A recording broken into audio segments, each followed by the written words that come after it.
And that's awesome. This is how old this is. You'd be surprised how many people get electrocuted every year because they got wet hands and they touch this metal. This is a whistle vent. It's not even legal in Ontario. I got a cut off wire back here.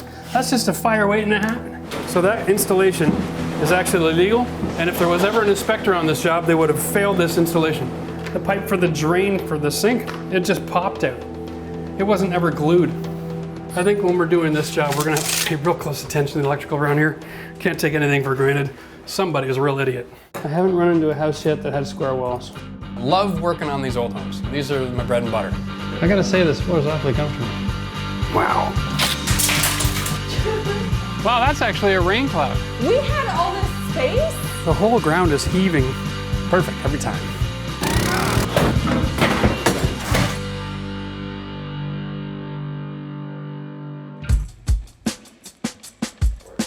Today we are here to start a new project and it's going to be awesome. We're getting a brand new kitchen installed, and so this is for all of the YouTube viewers who've been saying, where's the kitchen videos? Here we go. So without any further delay, we're going to take an old townhouse that's very outdated, been kind of patched together with do-it-yourself projects. We're going to strip it all back, do the entire main floor all over again. We're opening up walls, we're putting in beams, and we're going to do a custom kitchen with floating walls, shelves, and very minimalist approach, so that it's gonna be really clean, really simple, really bright, and a lot of space. I think you're gonna like it. Now this is a very typical townhouse kitchen. You can tell by the way that this layout is made, you know, it's designed to get all your basic features and functions in here, but there's not enough space to really add an eating area. And so usually this other wall area over here is kind of set up for a little piece of furniture, or maybe you can get a small portable cart in here to kind of create an island effect. But what we're gonna do is we're gonna go into a modern look here and open up this wall. This is gonna be completely removed. We're going for a larger layout with one consistent flooring so that we can make that transition of small kitchen into wide open space. Gotta remember, when you're designing a kitchen, if you have a lot of space, it's really simple. If you have a lot of space, you have a lot of footprint, that means you have a lot of budget. When you're in a townhouse, you don't have a lot of space. So when you're kitchen designing for a big room, try not to overclutter. But for a small space, the secret is to get everything in there, make it all function really well, because the first law of design is it has to function, because you can't have a pretty kitchen that doesn't work. There's no sense having an island in a small kitchen if you can't open your dishwasher and use it properly, or you can't get more than one person in behind the counter to do any work. Because this is where the party likes to be, right? So this is why we want to remove the wall. We're going to put in an island that'll kick out off of the back of the counter there for a couple of stools. That way, now the whole main floor is going to be one living space, and it'll be open and inviting and ready to have people over. So I'm a big believer in getting bang for your buck. So while we're in the person's home here, we're going to be also adding a bathroom down in the basement. Now the reason is, why are you doing that, Jeff? Well, because I have my electrician, my plumber, my framer, my flooring crew. Everyone's already going to be here. So by adding another space at this juncture versus next spring, you get a lot more value for your dollar. The other thing is, when we do this demolition, we get to make sure we can create our whole scope of work right after the first couple of days. And if we have any last minute concerns or budget issues, we'll be able to address them right away on the whole project, not just on a piecemeal. This enables us to run all of our mechanical, electrical, and plumbing for the entire house and get it rewired while we're in here working. So let's go take a look at the basement downstairs and we'll talk about the new bathroom. So this is the basement where we're going to put our bathroom. It's a big space. It was kind of more of a storage area / laundry. Now, so if you've been in a townhouse, you know the basement townhouse laundry facility is basically just a sink. Machines are nearby. All the plumbing is run on the outside wall. So our task here, because of our climate, we actually have to remove all that off the wall. We have to reframe, redo all the plumbing. Probably going to have to open up the floor. Tomorrow we're going to start demolition. Mark, our plumber's coming by in the morning to have a chat about what he's going to need from us to prepare for that. The living room over here, it's our semi-finished basement already, so that side of the room is done. But because we're rewiring, we have to drop the ceiling because the electrical panel is in that room. So in order to rewire the house, we have to remove the ceiling and have access to all of the junction points. So when you're doing a basement bathroom, again, let's emphasize on try to design around major structural elements so you don't have to move everything. We have a post, we don't want to have to move it. Yeah, it is holding up the whole house, so that's important. But we do have some interior walls here with the doors. We're going to be changing that. We're gonna expand the space to the landing a little bit so it's not such a basement dungeon feel. That way it just feels like another level of the house. We're gonna tie in with the same flooring as upstairs. Again, keep the flow going. But we're gonna add is a 4-foot shower down here. And it's kind of a cool product that's from Miralin, and it comes with a built-in bench. This is awesome. It makes a really quick transition at a low cost, especially for people that are thinking, you know, I'm not gonna wanna renovate this bathroom 20 years down the road. What are my needs gonna be when I get there? Having the built-in bench is an awesome idea.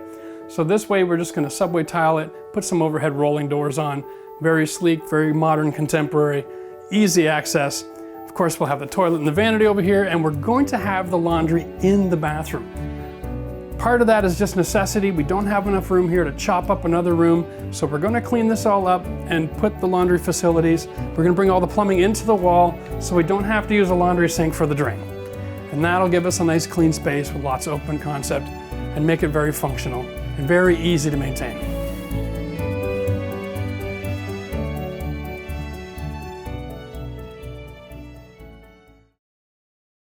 So we're here on our first day of demolition. I've got Mark Rainville from Horizon Plumbing going to join me today. He's already inside talking with my boys.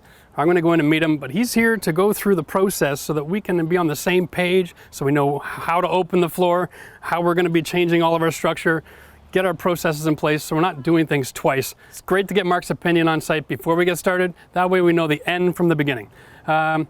Listen, if you're living in the Ottawa region and you're watching these videos, by all means, you need a plumber, this guy's amazing. So give Horizon Plumbing a call. He's always fair and he's always on time. We're gonna talk real quick about the rough-in for our bathroom slash laundry room. What we gotta do to move things around. Mark, let's just run through the whole system, explain the process. We'll talk about the different materials we're gonna be using and problems you might be seeing here. First of all, the layout is simple. Okay. This is going to be a 3-piece bath on this side. And then over here, we're gonna move the laundry up against this wall and try to bring all of the drain and plumbing supply lines into there. Okay. Okay, so have a quick look and tell me what you're seeing and what kind of problems we might run into here. So a couple issues right away, just your existing plumbing for upstairs and your powder room. What's the plan for relocating this? You're gonna wanna have some ceiling height in here, obviously. It's a trick, right? I mean, we've got this pipe here in the way too, so we're thinking we might be dropping the ceiling, but that's really low. Yeah.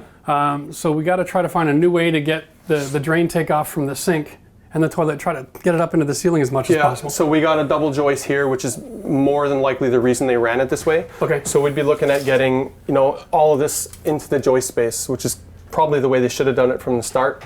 Right. We can get this line up inside, we can get the toilet up inside, we can run it this way, come down into the corner, and then pick it up into the stack. We could run upstairs underneath the vanity and come in as, you know, I think we're relocating the vanity upstairs. Or well, yeah, because we're changing the flooring upstairs. Yeah, yeah. So the vanity has to be re-enreed. Okay. So that works. That'll reduce the amount of plumbing that we're putting in this cavity. I also have the new dryer exhaust. I'm going to go rigid vent in this cavity as well. Okay. So I think we're good to go with a 4-inch exhaust and a 3-inch pipe up here. Okay.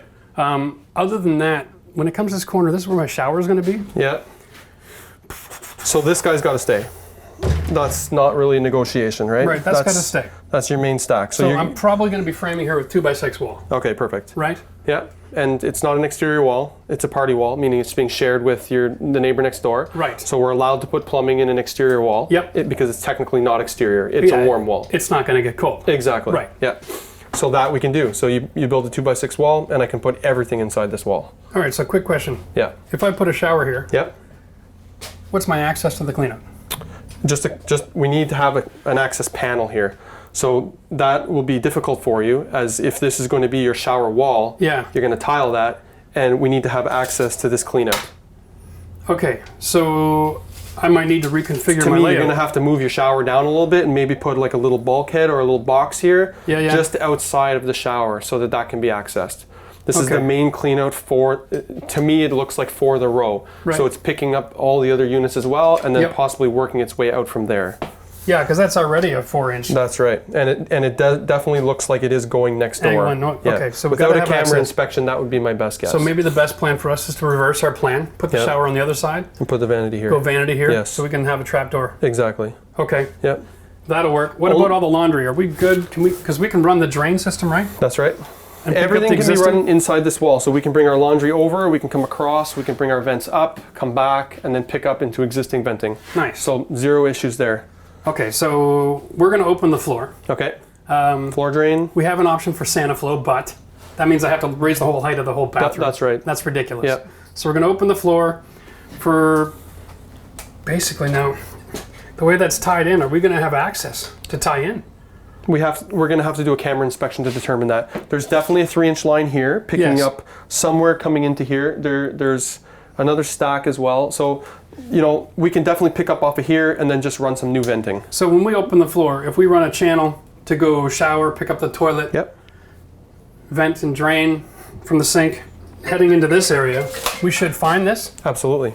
Yep. Assuming the condition of the pipe is okay, no problem. Okay, so when we open up our floor, we're going to grab our shower, come across to grab the toilet, vent, sink, vent, tie it in here. Should catch something going on this angle. That's right. Maybe even over here somewhere, but that doesn't matter. It doesn't matter. It could even be going underneath your feet, once underneath you bust the dishwasher. concrete, you bust concrete. You open it up, you follow the pipe, you so find we're a not spot. running into a problem where this, any chance that this is connected to the neighbor's floor drain system first? I've seen it all, but very unlikely. And if that happens, what's my option for drain? So we can put a backflow preventer inside the floor drain, which will prevent water from coming back up. It's a two-way device that'll allow water to come down, but as the water comes in, it'll float it and stop it. Okay, any concern with them if that's the case? Not on their side. Okay, that's right. That's all I need to know. Right. So then we're good to go. And all of this can be confirmed with a camera inspection. Okay, yeah, cool. So we'll do that before we get started. Yeah.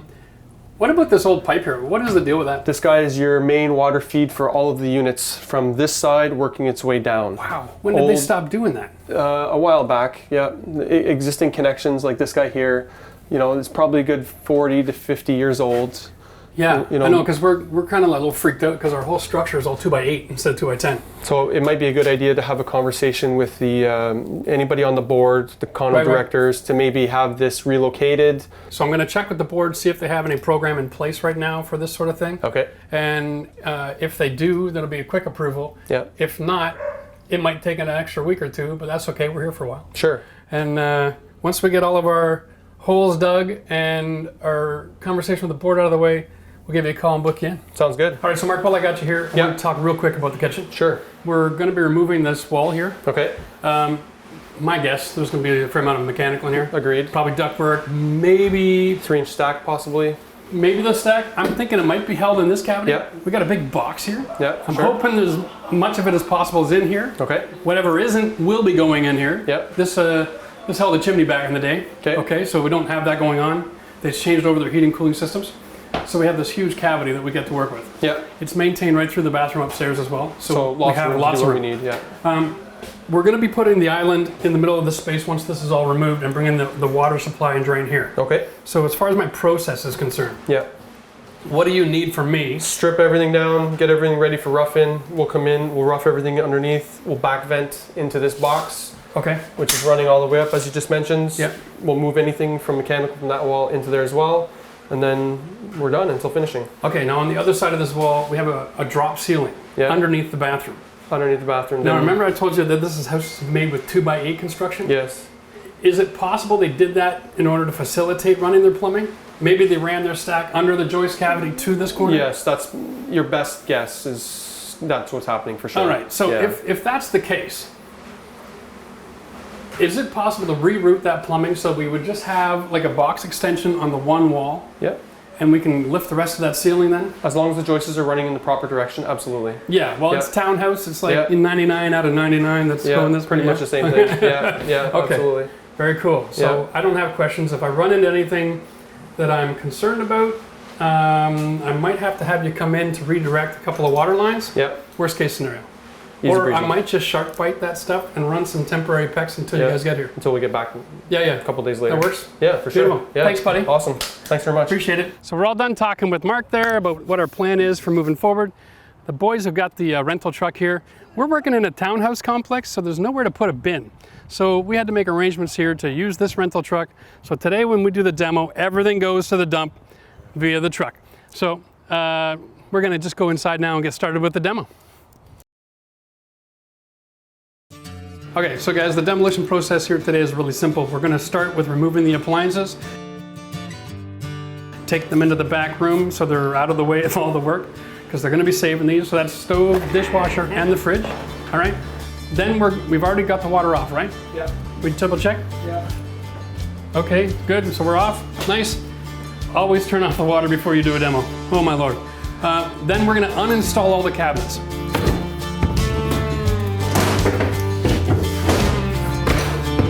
We're gonna break the cabinets down, flatten them out to go on the garbage truck. Like that. There you go. We gotta maintain our negative air in here, okay? This is all sealed off. The front door is the only place where we're gonna be coming in and out of, all right? What we wanna do is we wanna set up a bunch of stuff that needs to go out, all right? So we'll rip off all the cabinets, we'll break them down first, okay? And then, when give it a minute, the dust will be sucked out of here, then we'll open the door because we're gonna lose our vacuum. I'll take care of anything that's electrical for all the hookups for the machines, all right? So don't touch anything electrical. You know, if I had $1 for every time I saw this, yeah, Rex, why don't you give this a shot? Look at this, where the electrical comes through the, okay, you see that? There's supposed to be a grommet there that keeps those wires from rubbing against the sharp metal, so it doesn't come into it and then charge the whole hood fan and make it electrical. You'd be surprised how many people get electrocuted every year because they got wet hands and they touch this metal. Live power if it cuts through that black. I'm gonna show you how to effectively make this safe while you're removing all this stuff. We're gonna just take our cutting tool and we're gonna cut these wires back. Now, generally speaking, the white isn't supposed to be charged, but when I see an idiot install a hood fan, I don't know what he's done on the other end, so I'm not gonna take any chances. So you just roll it around and around and around and around and around. So now no exposed wires out there, okay? Yeah, so we turned off the water supply in the basement, but because we have shut-off valves into the sink, I'm gonna turn those off as well. This way, at the end of the day, in case somebody does something stupid here when I'm not looking, I'm not gonna start a flood. And that's awesome. This is how old this is. The attachment on is completely sheared off. That's the best right there. This is a whistle vent. It's not even legal in Ontario. I doubt it is anywhere else in the world. I know they sell it at the hardware store for handy people.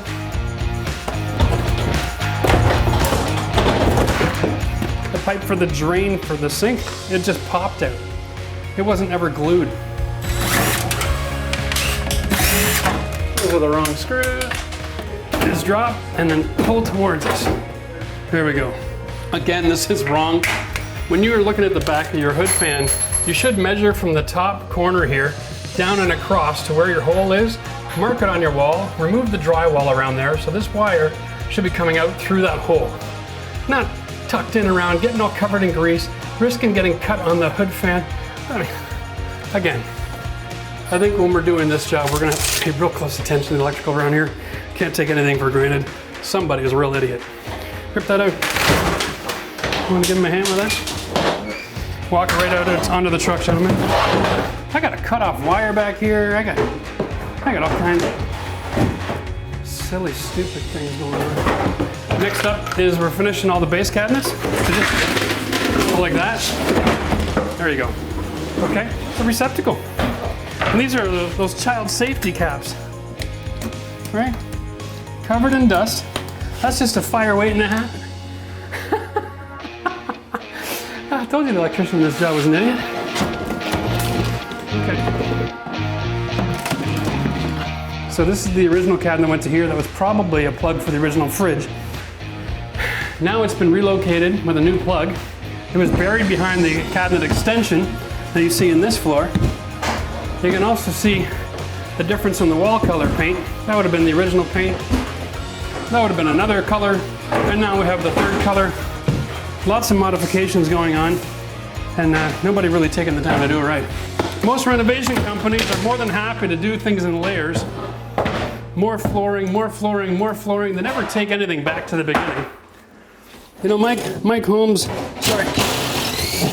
It's not a new concept to not hide electrical. It's always been illegal. So I just don't know why we continue to keep on finding it. Here we go, bud. Wow. Now, here's the joke. We have now found the original floor. This kitchen cabinet here in the corner is the only one that's shimmed. Wow. That is amazing. This kitchen's probably been renovated 3 or 4 times. So this is the original drain line. This one would have a vent. Yep, there's a vent line here, right above it. So somebody modified this area, moved electrical, God help us all, and moved the drain over, changed the water supply. So whoever did this renovation was a complete incompetent moron. Ay, ay, ay. They moved the sink, but didn't maintain the drain.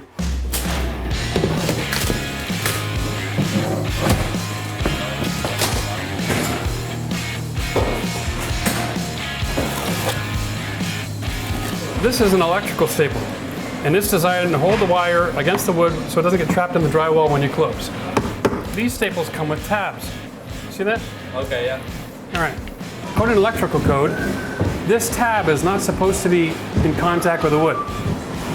But it's human nature for most people to put that in there until those tabs are buried in the wood. Now it's secure, goddamn. Well, let's go to the new world and sail that ship. Now here's the problem with that. Behind that wire's under compression.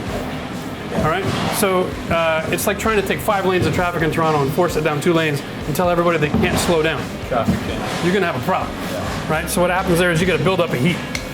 All right, and in electrical world, when you have too much heat, you get a fire. So that installation is actually illegal, and if there was ever an inspector on this job, they would have failed this installation.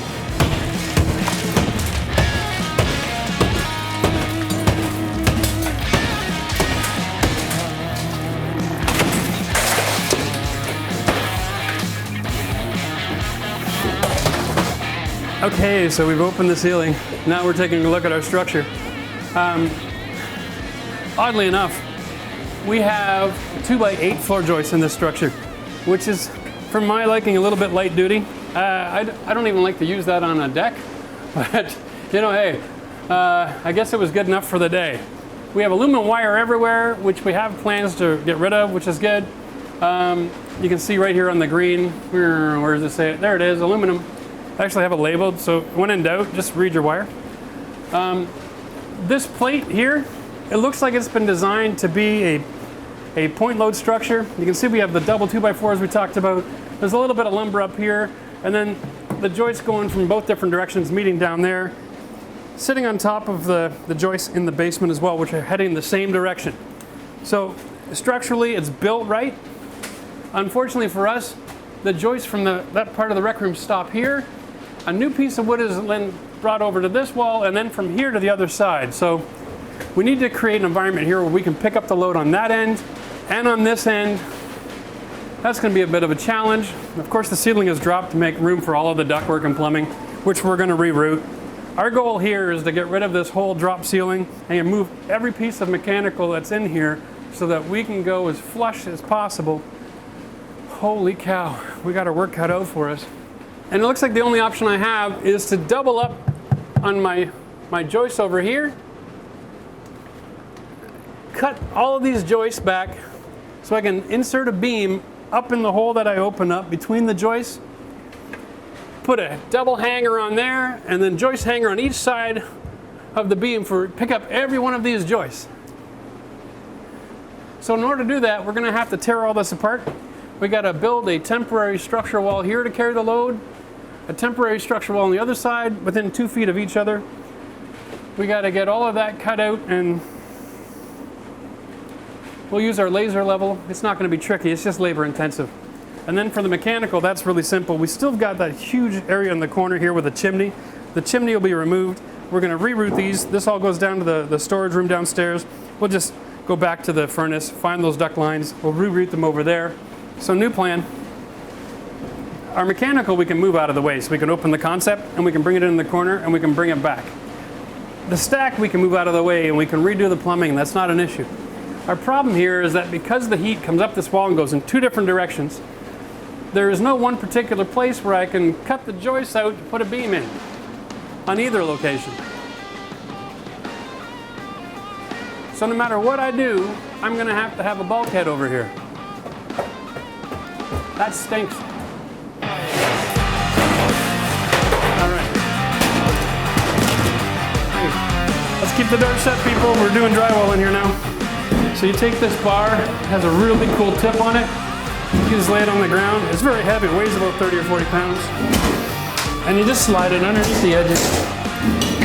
A little bit of downward pressure. Pop those staples.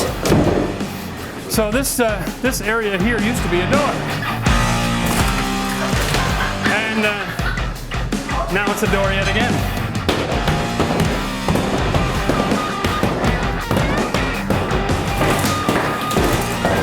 And then just open it like a door.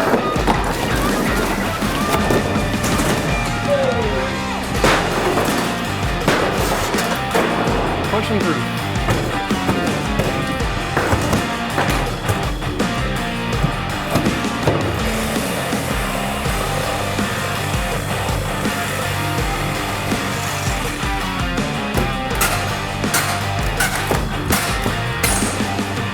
Okay, that's one way to make sure that you always see all of your screw holes in the ceiling.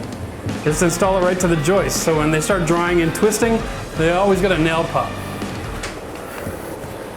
And that's why we use strapping before we put on drywall.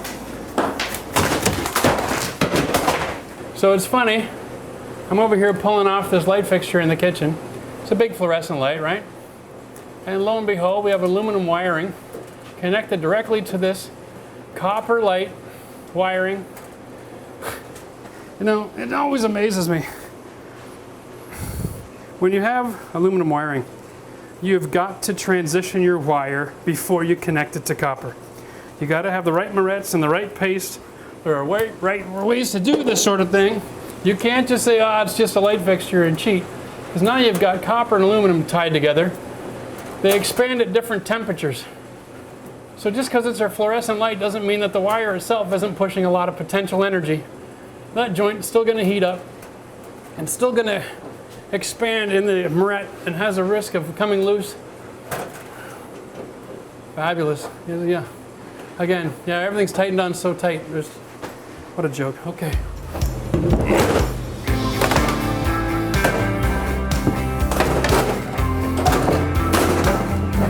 And screws into drywall. Lovely. Oh my God. Seriously? All right, here, take this. Case in point, Max. Here is my black supply. Everything in that moret is aluminum. None of this has been switched over. All we had to do before we put that light fixture up was put this on a pigtail. It's a special pigtail that's designed to go to copper with a little paste. This could have been pigtail with paste and brought 2 copper lines into the fixture so that it could have connected copper to copper. This is just lazy and dangerous. And this light looks like it's been here. It's not the original one. The original one was this 13-inch dome looking thing. But whoever put that light fixture up really didn't have a clue what they were doing. Makes you wonder how safe the rest of the house is. All right, so here we are. We're pretty much at the end of our demolition. The guys are just inside, taking off the last little pieces of drywall and cleaning the place up. Very important when you're done your demolition to clean up. Don't just broom, use a vacuum. For whatever reason, psychologically, clients like to see it clean, even if it's all ripped apart and wide open exposed. But here we have behind us, this is the whole kitchen. When you break it all down, it doesn't take up a lot of space. So be kind to your environment, save yourself a few bucks as well. Compact all of your trash when you're ripping it out, and it'll save you a lot of time and money.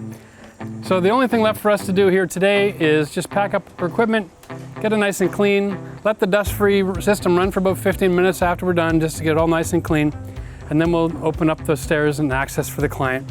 Well, there we go. That's the end of day one. Connor just finished cutting off all the plumbing supplies for downstairs, so I gotta go in and turn the water back on and do a pressure test. But other than that, we're pretty much done with our demolition. Over the next few days, we're gonna be moving all of our mechanical and trying to make sense of our structure and how we're gonna open that up. Unfortunately, Max is gonna be in Europe on assignment for the next 2 weeks, so we're gonna see him when he gets back, and we'll be able to pick up where we left off. So now we know, the pressure's on, right? In 2 weeks, we need to see some major changes. So the next part of this video, I hope you're impressed, because I know I need to be.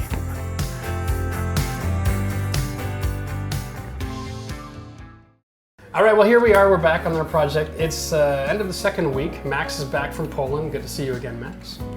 I'm gonna give you a quick update because over the last 2 weeks, Max wasn't available to film, so you've missed all the structural changes. We've had to put in a couple of point loads, some more beams, restructure the whole ceiling, which is why it's dropped now, which is awesome because it gave us the ability to run all of our mechanical and throw it in this box. This is part of the original design to have this box because we have a chimney here from an old oil furnace that we couldn't get rid of. So we're utilizing this space to remove everything that was in here and shoved it all in here and dropped the ceiling so it's all run upstairs. That's great. What we're doing here today now is we're meeting with Monica. Monica's our designer. She's brilliant, and we called her in because, like it usually happens on a job like this, we tore out the wall and the client goes, oh, what if we did this? The what if we do questions always get me in trouble because, like, we've already got everything ordered. Yeah, that's right? the problem. So we have cabinets ordered, we got our island design figured out, and now we're looking at what can we do with what we've got and maybe make some modifications. So I need your expertise. The client wants to go with nice open concept, minimalist, doesn't like things dirty or cluttered. Which is great. This is nice. great. Yeah, right? It's a small kitchen. Well, it's a not bad sized kitchen. Right. We, yeah, if you go in the ideal world, there's the perfect design, and then the clients, well, they add their flavor, shall we say. Right. So I was going to ask, you know, like, just so everyone at home can understand, what is the ideal setup for a kitchen in a small environment? Small environment, let's say we take 2 people cooking. Sure. I like efficient design. So if we take someone cooking, one person would be at the stove. And what do you need when you're at the stove? Right. You need the utensils to cook, you need spices, you need bowls. So that's that one person. So you like to create that whole, that zone for cooking and everything they need for it. That's right. Okay. So, you know, that includes the pots and pans drawers. Yeah. Even a spooner, you know, something handy. So you pick what are the ones you want very close. Right. What are the ones that you can search for? And you're right, a small kitchen, you want it uncluttered. So we have the beauty of this big wall, and that's great. Yeah. So then we'll take a second person, or let's call him the sous chef. Okay, yeah. So that's the person cutting. Because my wife's always in charge when I'm cooking. I'd be the sous chef. Yeah, exactly. Me and my husband too. So we have that person cutting. Right. So they need knives, they need sink, they need any of their boards, they need fridge. So you want to separate those two, and you'll make a triangle. Okay. And they shouldn't touch. Right. So for us, our challenge is we're having both of those people in the same side of the kitchen. So if our stove is centered on the wall, design-wise, would it make sense to put the sink further over? You're not bad because both of you need it. Okay. But the person washing the fruits and vegetables. So then having counter space offset may be more important than. That's right. Okay, gotcha. Right. All right. So, you know, the beauty of a small kitchen is you always try and think one step or two. Right. You know, a big kitchen, you're traveling a lot. You've got, you know, big triangles. But a small kitchen can be much more efficient. A lot of fun, actually, because then it can be quality versus quantity. Okay, so our original design has an 11-foot island. Mm-hmm. And it has the fridge here. I know, and right away I see your face and you're like, what would you do with the fridge? Well, we have, this counter would be beautiful, big, just long. You're going to tile it all the way to the ceiling. That's right, yeah, that is the plan. So those two things are beautiful. White cabinets, and even if the stove is here, even if the stove is white would be better. Right. Right? Yeah. I wouldn't cut this off with a big fridge. You have this, and this is open, and Jeff, you could put in like shelves built in here, and then throw the fridge on the other side. Because your island, how far is it going? Well, I think our island extends out to just past the box. So you're still in the kitchen. Right. So for this to be the fridge, and it's opening correctly. Yep. So you've got the person cutting here, you've got the fridge, you've got the sink. The sink maybe could go a little over. Right. So then you've got this person. And then I'm over here, I'm cooking. I've got my stove. You've got lots more space. Yeah, I have lots more space, and ideally around a stove, you notice how there's usually just a little bit of space next to stoves? That's not good. But here you've got... Here you'd have the full 4 feet on each side. Yeah, this is ideal. All right. But I wouldn't chop it up with that. Me. And this is great because this could be your hidden sins, right? Right. You have shelves here. Yeah. And you don't see that. That's right. Okay, so maybe even like a built-in spice rack. Oh. Mm-hmm. Yeah? Very nice. Is that... Okay, so we're gonna present a couple of options to the client later on and see what they're thinking. Originally we have a seating area on this side of the counter. Is there another option for seating area in the kitchen area? Because if we're moving the fridge over here, to me my sight line moves my island another foot further down the road too, potentially. Potentially, yeah. Right, and I start to wonder if I have room with this wall, but not too terrible. My first idea, I mean, it's a beautiful window. Right. And this is going to be busy. Yeah. And you almost don't want people, wherever you take a traffic pattern, you don't want people sitting in a traffic pattern. Okay. You want them kind of out of the way. So I'd pick this area as a better seating arrangement. So take our countertop there and extend that one. I think so. And borrow some space and shot. Okay. So even and you could even have, sorry, no, you go could right even ahead. have, like this could even be some type of a seating area. So like a shorter stool, a taller stool. Yeah. You know, like a craft area. I mean, kids, you know, yeah. that's in their future. So Yeah. if you're gonna design forward thinking, that would be really nice. Okay, that's a great option. I like that. And so you're saying that by having the chairs on an extended countertop out here, although they're still in what we would call the original kitchen space, now because there's no wall, they're sharing traffic space. Yeah. And you really want to get them out of that. And you'll always see, you know, how people are scooching in their chairs because they're always in the way. feeling awkward and uncomfortable. Yeah, it's just the bad design. Okay, and we've got a dining room still going to be on the other side. All right, that's definitely something to bring out. But like always, unless they give us complete free reign, we have to be obedient. Yeah. Okay. Well, we could, you know, you draw it out and then you can start to see the traffic patterns, and just if they visualize it, then you'll start to see it. Now, real quick question I want to ask about lighting. Because originally in the design we had all pot lighting in here and a couple of pendants over the island, which I kind of like the idea of because it's good lighting. But now the client is going away from pendants because they don't want to block the line of sight from the window. Oh, I get that, yeah. Do you have a suggestion there? Well, might be able to twist their arm a little bit? Yeah, pot lights are going out, right? They used to be really in, it was nice, but they're not task lighting. That's right. They're more ambiance, you know, to light up a wall. If you want something here and you're working, your head's always going to be the shadow. Yeah. That's why, and there can be some really nice pendant lights where the string is almost non-existent. Right. And you have to get almost below. More of the Edison bulb type look, maybe? Or is that? Oh, that's beautiful. Yeah, yeah. Yeah. Look at me, eh? Yeah, very nice. Very shishi, Jay. Yeah. But you can, yeah, and make them they don't have to be big. Right. You know, they just have to be small and unobtrusive. Right, Glass, the Edison bulbs are beautiful. Yeah. So then it adds in, and you're right, you don't want to cut this out, but if they go low enough, then they won't. And you just want it to light up what you're doing. So you bring the lighting right down to just beneath the eye level. Yeah. So that when you're looking across the room, they're not in your way. Gotcha. So one real quick question before we're done about the live edge shelving. Because I've seen a lot of different installations. I've seen a lot of people, they'll make shelving or whatever in brackets, but I want to just put them floating on the tile wall. Oh, What's a technique for doing that that's worked well for you? Well, and you definitely don't want to see brackets on this because you're just going to have the white. Right? It's going to be so clean. Oh yeah. Yeah. The cleaner the better. And just, you know, just the dowels coming out and put the live edge right on that. Cool. So we'll just kind of mark Really our stud shine. lines and dowel them in advance. Yeah. And then when we're tiling, we'll just leave room for that.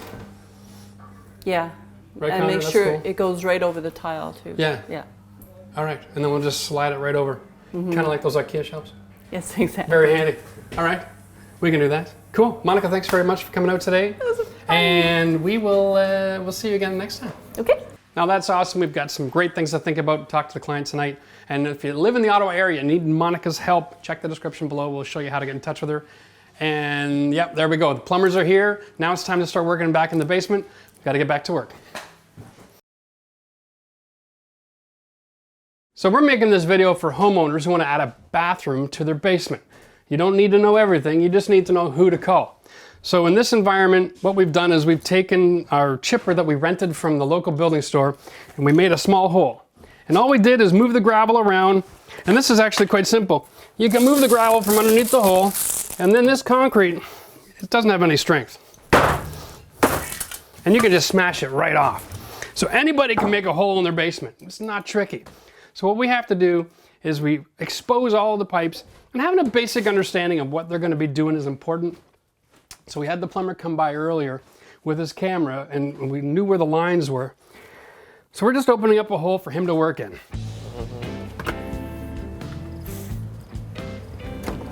So our plan here is a 3-piece bath, all on this wall. Okay. So next week we're gonna come in and do a lot of rerouting here and move the laundry over that wall. Okay. So you might be coming for that, I don't know, but because we need access to this cleanup, we're gonna start a wall a foot off. So we have access to it. We have a 4-foot shower we're gonna put here. Okay. It's a 4 by 36. So the difficult part with this is my drain line is right in here somewhere. Is it a center drain? Yeah. Center drain? Yeah, so you know, it should, if we can tie into this legally, I don't know. That's the vent. I already talked to Mark. We're gonna have to leave it at 1.25 inches. We got nowhere to tie into to go to 1.5 inches. Okay. All right. The other option is, anyway, next over is toilet. All right. So the toilet ends up right here. Okay. So what I was originally thinking when I opened the floor was if we could interrupt the pipe here and bring it across and then come down, we can use this straight to the toilet and run off of it to go to the sink. Does that work? Give or take. This one just goes to the floor drain, by the way, and that's it. Okay. Yeah, that should work. Something like that'll work? Yeah, we can get something like that. Okay. So we got a hole over there for the wet vent for the sink. Perfect. All right, and then we're just gonna come up to the ceiling. We're gonna do a box. So when you're doing your venting, if you come to here, and then we can just run a line over there and just cap it for now. Okay, you're gonna drop it. Yeah, we're gonna drop the ceiling and rerun all this. So we just bring a line over underneath the joist. That way I have room to bring out my exhaust for the dryer and all that. Yeah, that's my center line for the toilet. Okay. That's going up. We're doing IKEA wall mount sink, right? Perfect. So that's why it's the really off center because of those stupid IKEA drains. Yeah. And this one's just center. So, like I said, we'll mark a foot off. We're gonna build an actual wall. So a good 3.5, and then center on the 36 by 4 foot. Do you need to tie into this, or are we gonna do something different? Is the laundry gonna be surface mounted? Or behind that wall kind of thing? We're thinking of actually running that over here because we're gonna do a 2x6 wall. Okay. All the way down the side. And then we're thinking of just taking this and running it over. Is that 2 inch? That's 1.5 inches.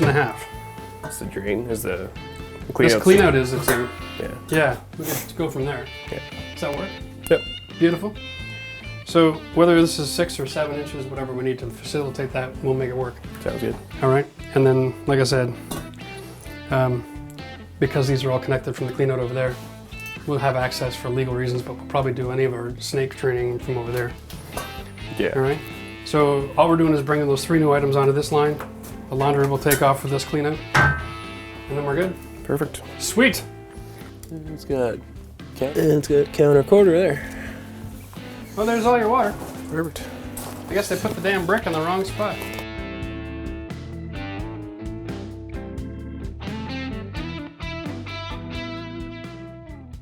All right, so the plumber's all finished his work. We got lucky with some space. We didn't have to redirect the whole line like we talked about originally. So that worked out well. So what he did is he uses these fantastic rubber clamp systems where he has a fitting and he adds a little stem of pipe on each side, cuts the existing line, takes the rubber fitting, rolls it back, sticks this in place, rolls it back over, clamps it on, boom. Instantly tied into the plumbing without having to raise the line or move everything around. It's brilliant. So it makes this kind of work real simple. So although it looks very daunting, he was in and out of here in about a half an hour. He put in a new T for the toilet, was able to tie right in there without adjusting the original line, and then brought my sink line, again, off of a TY here. It's a 2-inch line because at this point, building code requires this to be a wet vent. So this is bringing air for the sink as well as the drain, okay? So this is also bringing air for the toilet and a drain for the sink. Why it's a 2-inch line. This is a 2-inch T to a 1.5-inch vent line coming out near the ceiling. And then later on, we're gonna get all of this moved, I think early next week. We're getting this all redone so that we can tidy up this wall and bring the laundry plumbing to the other side. Then we'll tie in the vent, and then we'll do our bulkhead. So much to do. Go ahead and start throwing that in. I know this is gonna be noisy. Now Connor, I need you to try to throw it back underneath. Remember when we were clearing all this out, all the gravel rolls away from the hole and leaves like a cliff. So when we're putting the gravel back, we've got to make sure that we're pushing it back all the way underneath. Otherwise, we're going to end up with so much gravel left over, we won't know what to do with it. That's the way to do it, buddy.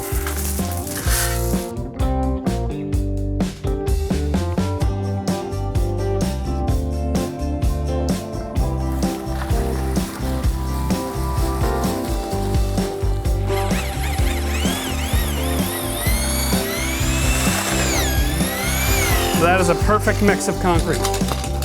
Now all we gotta do is take our pail.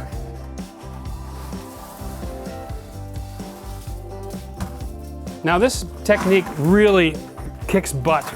It's so much better than doing a volcano on the floor and makes a mess, or bringing a wheelbarrow downstairs, or mixing it upstairs and walking through the house. This contains your mess to right where you're working. Always does a phenomenal job. All I'm gonna do is use my 2x4 now. This is my tool. This is doing all the work for me. When we're done with this process, we're not concerned about how thick or bumpy or bubbly this is. We're gonna be using a leveling compound afterwards to smooth this out, because we are putting vinyl on afterwards. To insulate an exterior wall, basically we need just a couple of things. We need a barrier. Now this is what we're gonna use here. It's just Typar. It's an exterior barrier. It's designed to divert water, okay? And so what we're gonna do is we're gonna measure it off and then stretch it in behind the wall and then staple it tight. So it's right on the back side of the 2x4. And that guarantees our airspace between that and the concrete. This way, over time, your insulation is guaranteed to never fall against the concrete, so you don't lose your airspace and you're not gonna get moisture building up due to condensation. You wanna get your assistant to just come along and grab that and feed it behind all your studs, unrolling as you go. Now the simpler way to do this, of course, would be to put your paper up before you build your wall. Now we have our Typar up, which is, of course, is just gonna guarantee that if our insulation does fall out of the framework, it's not in direct contact with the concrete.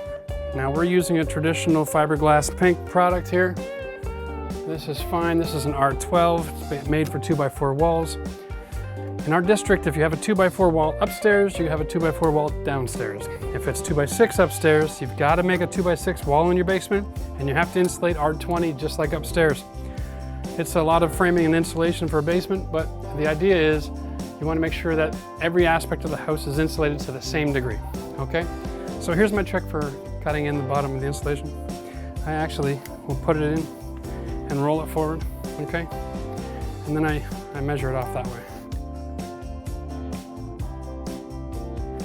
This is what we call thermal insulation, okay? All of these products are designed for exterior walls, and they keep heat trapped from passing through. The other kind of insulation is sound and fire. You don't want to mix the two up, okay? They have different properties and they work differently. So where you need thermal insulation, use a thermal insulation. If you're doing an interior wall or a ceiling for sound transmission or for fire resistance, then buy the proper thing for that. In the same regard, this is useless for sound barrier. This isn't stopping nothing. So after we're done insulating everything, we're gonna cover it with our Super 6 poly. Check out the bottom. I wanna have my plastic about 2 inches longer than I need it. What I'm gonna do, I'm gonna use the cardboard and I'm gonna staple right through that cardboard. And it might sound silly. If you only staple the plastic, you go to the other side, you can't pull the plastic tight, you'll pull it off the staples. But this way, I can really yank on this sucker, and that makes it really perfect. So now I just go to the other side, and I make sure I got about the same 2 inches of plastic down there, and then I can pull it nice and tight.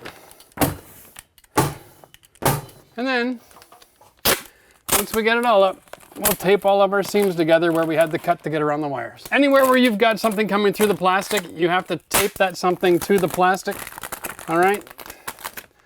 Keep it nice and tight so when you put your drywall on, it's not going to cause a bubble. So that's just about it for insulating. Now there's one other thing you could do. It's not necessary on this project, but a lot of people use the acoustic seal. It's the black tar-like substance that comes out of a caulking gun. Use that on your bottom and top plates. Structural, if you have more than one piece of lumber together, that cuts down on air drafts and that sort of thing. Sure, you can make it 99 to 99.5% quality, that's great, but we don't have that in our code because none of this other house is insulated, so it's not necessary. Hey, Jeff from Ottawa Design and Build here. We're back on site today working on a basement bathroom that's designed to help someone age at home, and we've had to open the floor to put in our plumbing, and of course we did a rough concrete patch, but today we are going to prep and clean this up and prime it and put in floor leveler. It is a water-based leveling system, so you don't have to wait for the floor to dry. It's actually better if you don't, because you want this to get into all of those areas. It's a little thick and syrupy. So we're just going to take a small nap roller. This is not my favorite kind. And I'm going to just manipulate this stuff into a broader area all over the floor. So we've been waiting about an hour for the primer to dry. It seems really soupy, and it's supposed to.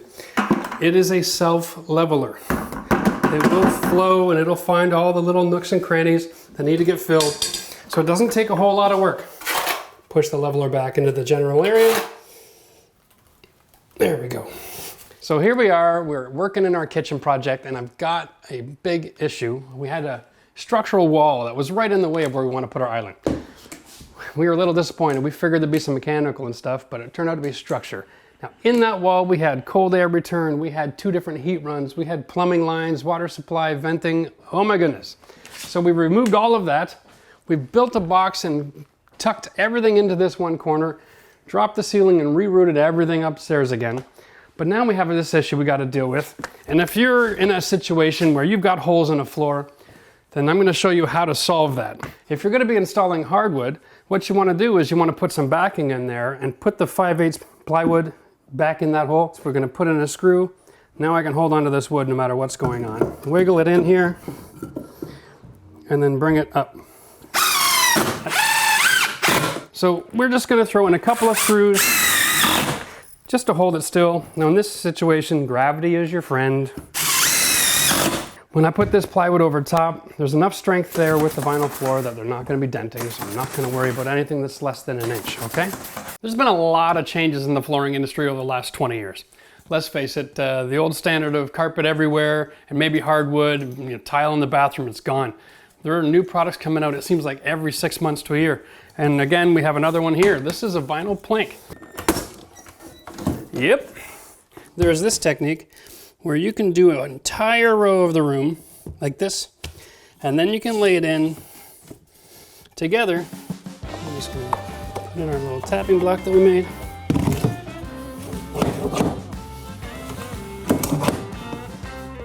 So nowadays, a lot of people are getting this open concept bathroom idea. They want to have a wall-mounted vanity so there's space underneath.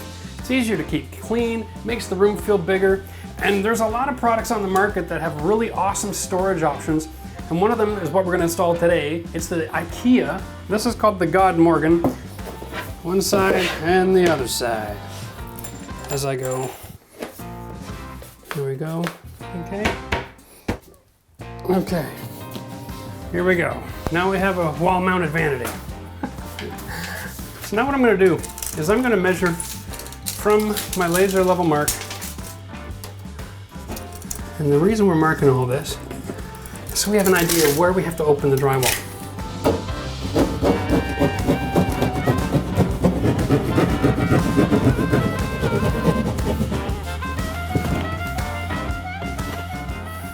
Okay. So what we've done is we've cut the vapor barrier, opened it up, and our job is we're going to slide a piece of lumber in next to the existing frame. All right, and we're going to screw all that together so that that can translate the weight of that vanity back into the wall.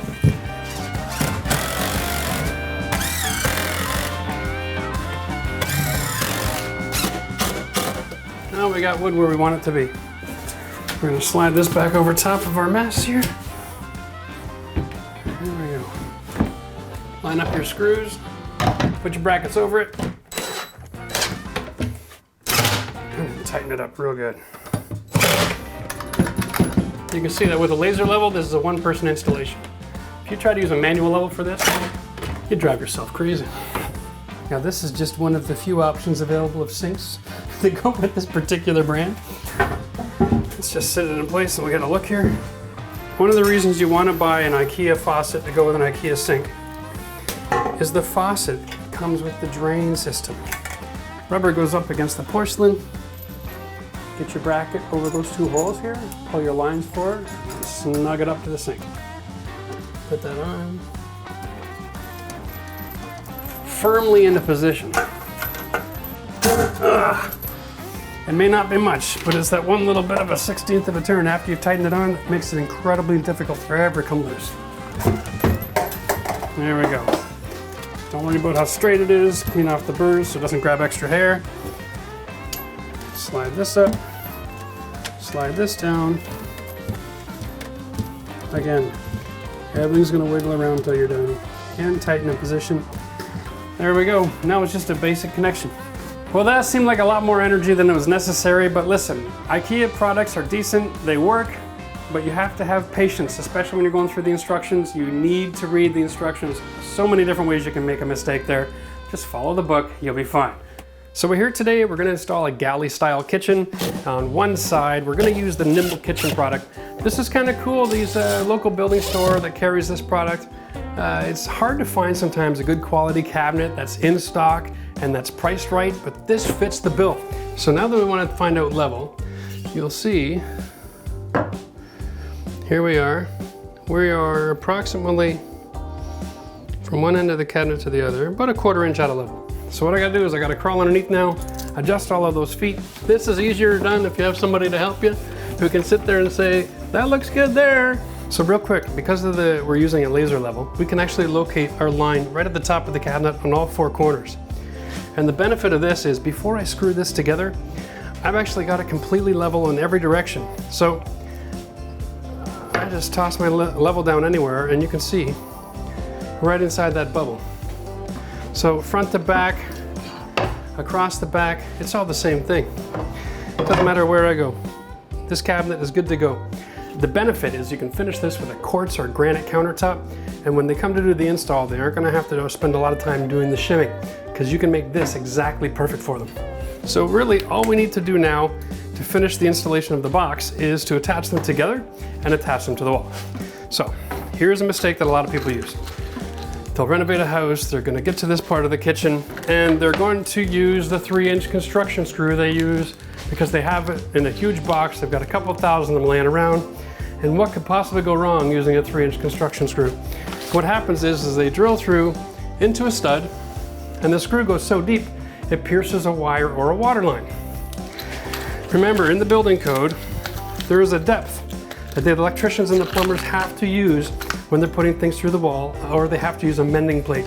If your screw is too long and you penetrate a wire or a plumbing line, you get to be the one to pay that bill, not them. Nobody's fault but your own if your screws are too long.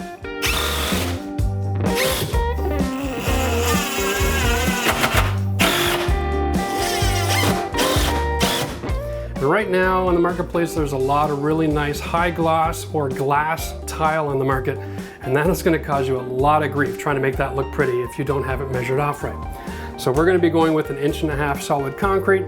So for me, I need to mark off at 19.5 if I was adding cabinets. And then all I have to do is just go back to your laser level, slide it up the wall, and on your center line, and there you have it. That's the bottom of the cabinet, and that would be the side of the cabinet. And it is that simple with the laser. Definitely go get yourself one. Now, here's another couple of issues here. Little bit of advice, okay? So you're renovating your kitchen, just keep in mind your distances, okay? So we are gonna use this as a template. Let's assume that there's a cabinet here, all right? And let's say you're gonna put a valance on, okay? Now here's your stove, and you got your elements and your heat, your boiling water, the steam is coming up. If you're not using solid wood valances and you're using thermofoil, which is really popular nowadays, it will end up peeling and your kitchen is gonna look like it needs to be renovated again within 6 months. So keep that in mind. If you're having a stove and you're using thermofoil cabinets, design some extra distance here. don't be so concerned with having a cabinet above it as you are with protecting what you're installing. I would go back 4 to 6 inches before I'd have a cabinet, and make sure you put in a fan that has a 6-inch exhaust duct on it. Don't cut corners and reduce the fan size or the duct size, because you really got to make sure you're pulling all that hot moisture away from your new cabinets. Almost every product that's made on the market today is a thermofoil if it's not solid wood. All right, so keep that in mind. Moisture is your enemy when you're doing something new with upper cabinets. And the other thing I would suggest when you're doing your cabinetry, keep in mind about your backsplash. This is a great time to grab a really long 6-foot level. Make sure your wall is straight. If it's not, you know, open it up and repair it, or use drywall compound and fill it all in. Nothing worse than trying to tile those little tiny glass tiles on an uneven surface, because you'll end up getting all the glue and adhesives pulling through the grout lines as you're trying to press it on. And that makes a hell of a mess. So try to make your backsplash area as smooth and flat as possible. So recently in the building industry, we have come across this brand new concept of doing concrete countertops in the kitchen. So I've seen it in tables in the living room. I've seen it in other aspects, but to do one in the kitchen, it's a little bit trickier because you have to keep them dead level. They've got to be sealed with food grade quality. And it's been a little bit of a trick to find a supplier that, 1, has the right concrete product, and then 2, has the right sealer. And so we've been holding off a little bit until everybody's done all their experiments and someone's actually come up with a proven formula. And so now we've got this awesome product on the market.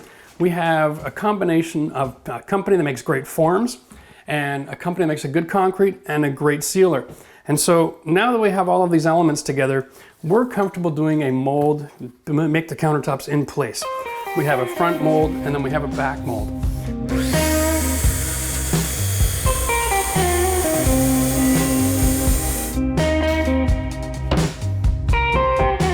There we go. So when it goes on, it extends the counter a nice 3/4 of an inch past the drawer.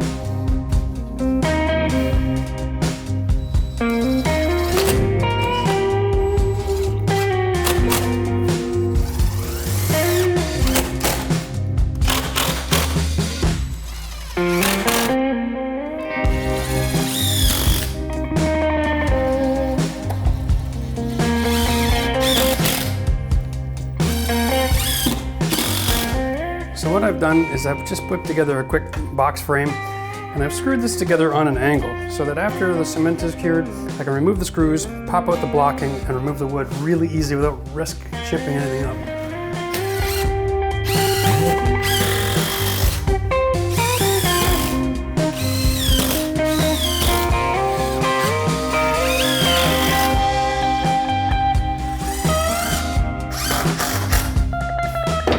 Now we're ready to pour some cement.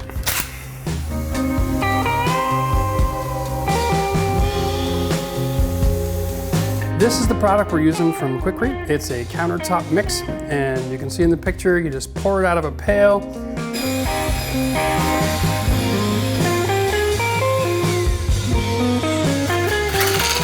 that looks like it's flowing pretty good.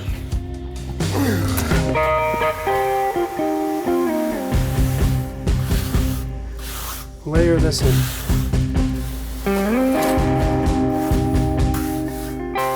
So when you're working on layering your concrete, it's probably best to do a little bit of vibrating.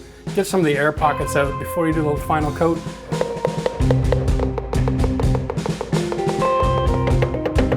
Tap along.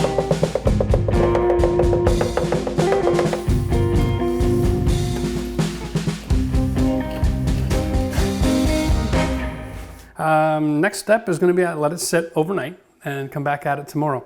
So we'll see you then. All right, so kitchen backsplashes, they're generally the basic home do-it-yourself kind of tile project, right? And everybody can install 20 square feet of tile. I make sure that my laser level is always set a little bit higher than the tile that's completely in the picture. If the other tile has got a laser line like that, that's fine, I'm not worried about it, because I can always come and do a little bit of grinding off the bottom and fit this row in so that it has the appearance of a full tile, because when I'm done, don't forget, I'm going to be using a thin line of silicone here. So after grout and silicone, the eye will never pick up if the tile has got a little bit of a grind cut to it. But if you try to just install it on the flat surface and assume it's level, your tile will start going like this. You're gonna get bunched for space. Your grout lines will be a disaster, and that can be seen from a mile away. The next thing you need is your trusty little tile cutter. Make sure that the cutting wheel on there is in good condition. If it's not, check the handle. In a lot of cases, there's another cutting wheel laying in there. It's a gift from the tile store. A lot of people don't know that there's another wheel. You just change the nut here, right at the bottom, push it up against a wall. All right, that'll give you a little bit of, and you're not looking for a lot of pressure here. Just a quick scratch. It's called a scratch tool, not a cutting tool. You really want to just touch the wheel on the edge, roll it up over, and then push it along. So Max just asked me, why do they call it subway tile? And I was like, well, it's because in those old subway stations, that's how they cover all their walls. You remember the subway stations, they used to be hand dug, not machine dug. So the walls weren't all straight, and then they didn't have steel supports. Everything was curved. And so these tiles are designed to take on all kinds of different movement because they're so small. You can wrap them around in bends and all kinds of great stuff. So that's why they use these, just for their practicality and their...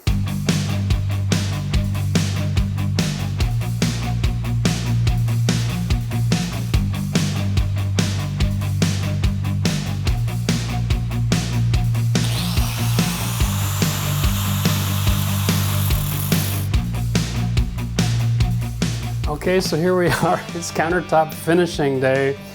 I've done the ones behind me and I've done the island so far, but I've saved the one in the window so that we can get this on film. Can't have Max in the room filming this when we're actually sanding, but we can have him film through the glass. So that's what we're gonna do.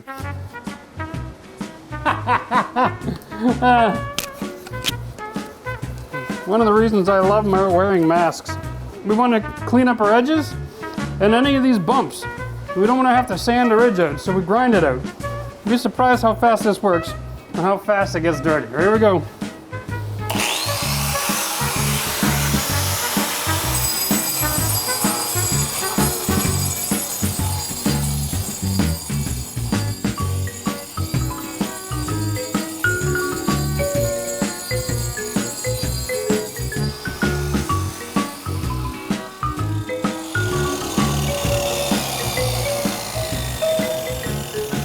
Here we go.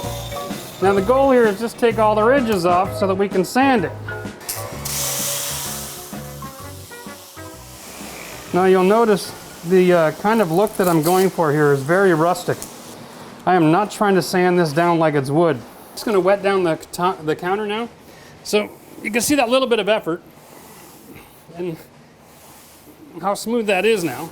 Gives me a chance to have a look and see what it's gonna look like when it's sealed. If I'm not happy with something, back to the drawing board, I can make a mark and go back and start cupping and grinding and sanding all over again if necessary. So the choice that we're using for sealing our countertop, it's Sealer's Choice Gold. This is a penetrating sealer. So just pour on a little bit, use your sponge and just wipe it in, okay? And that's it. And then just remove the excess right away just by wiping across the surface. What we're using for our finished result is just wax. All right, this is just a beeswax. It's for finishing concrete countertops. And we're just gonna dolly some out here on the counter. Get it nice and tight on there. And get that white film. It means you've got more than enough there, okay? And then just rub it off. There we go, beeswax applied. Now you're sealed, your finish is protected. You don't have to worry about coffee and red wine and all that sort of thing. This will take care of your countertop and protect it for years to come. Now the sealer itself is good for about 15. The beeswax is something you might want to apply every 6 months to a year, depending on the kind of use you get. So a jar like this runs about 20 bucks. I'm gonna leave one behind for the client. And that's about all you need to know. So today in the building world, there's a craze going on with using big slab lumber. This is a 2 1/4. Now, I had a crazy idea. I wanted to mount some floating shelves on this wall, and I didn't want to do the traditional, doweling and that sort of thing because it's very, very difficult to be precise with doweling. And I thought, wow, what a great idea. What if we just drilled a hole and use these new structural screws?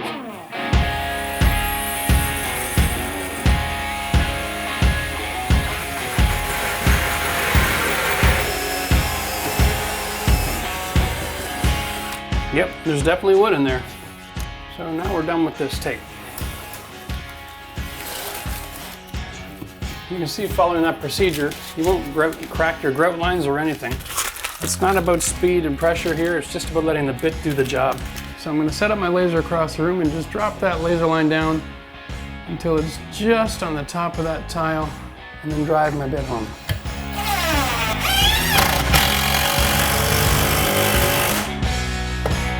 There we go. So there you go. Not going to waste all your time sanding and finishing the wood. We're just going to use a straight up Varathane finish on this, which will be really easy to maintain and it'll keep the dust from collecting. We're going to have the reveal for the whole project. You'll see the kitchen, the custom-made hood fan, all those elements. Make sure if you haven't, check out the concrete countertop video. It's very cool. And subscribe if you haven't subscribed. I would like everybody to hit the like button on this video because this is a great project for anybody to do at home.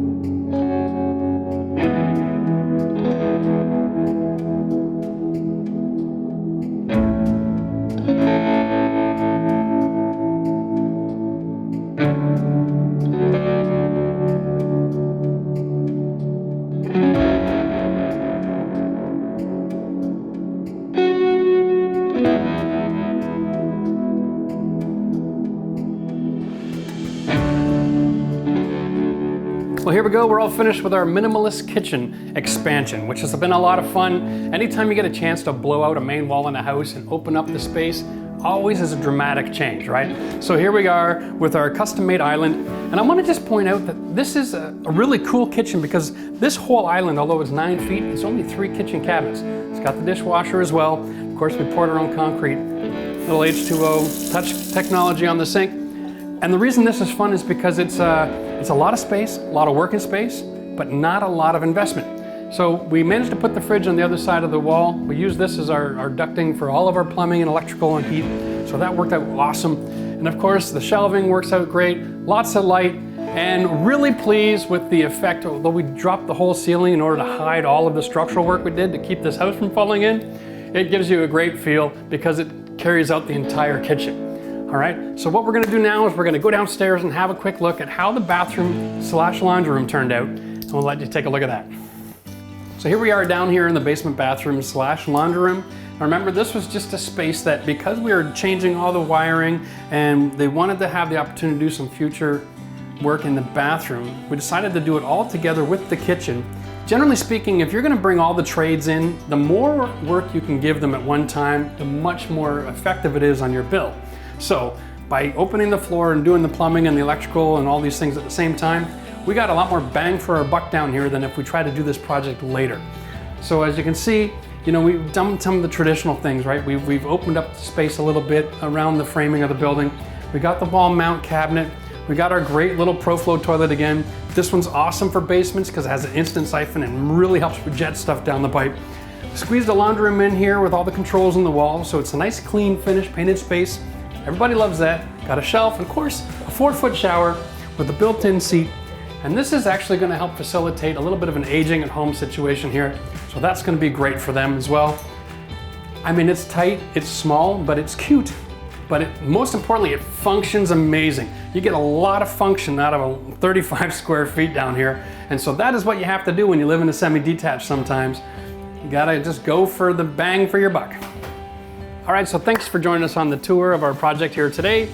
Just a quick note, when you're doing a kitchen with a really high-powered hood fan like the one we have behind us, you wanna make sure that you can do one of two things. A, you either have yourself the ability to remove the hood fan so that you can access for maintenance, or B, you have a unit that is an all-in-one.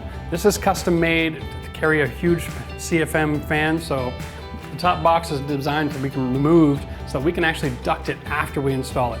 So that way we get 1100 CFM and it's really whisper quiet. Anyway, all of the videos related to this project are available by the each, okay? So you can check it out, go into the search engine on the screen, and you can check out for the countertops or cabinets or flooring or all these different elements. check out the little videos. And we also have an A to Z, how to renovate a whole kitchen space. That'll cover the demo as well, as long as all the electrical, mechanical, plumbing issues. So really happy you can join us. If you haven't subscribed to the channel, do so, because we're always on the lookout for great, exciting projects for you. And hit the like button, but more important, comment. I want to hear what you have to say about all the different elements in the video.